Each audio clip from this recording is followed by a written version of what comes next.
So today we are working on a very exciting piece of Viking clothing. What you see before you is a Viking aged cape.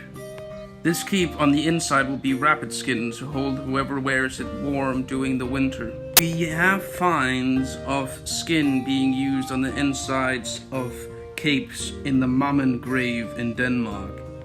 Today we are sewing these pieces together.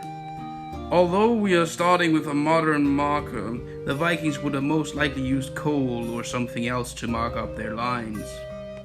We have decided to use rabbit skin instead of marmot skin like the Mammen cape because that would be more cheap for the individual Viking. We have different finds of capes, some with skin and some without skin, but most of them would have been water dry anyway. As you can see here, these are the pieces that have been sewn together.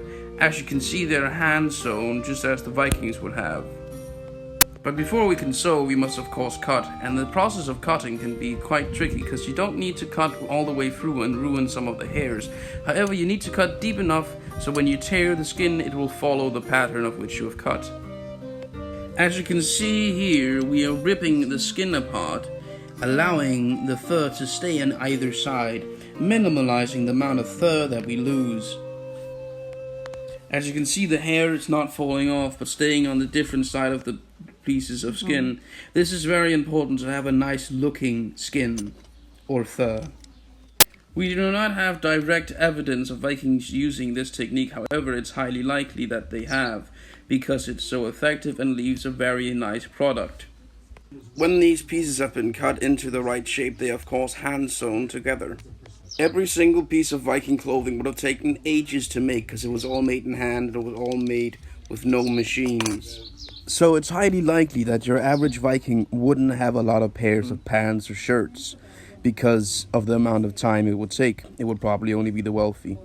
In this technique here, you can see that we're pushing the fur back because it needs to be on the right side of the skin.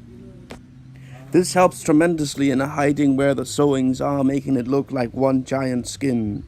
Honestly, this came out very nice, and stay tuned to see the complete cape once it's done. It's of course a very big project, but it will be done in the future.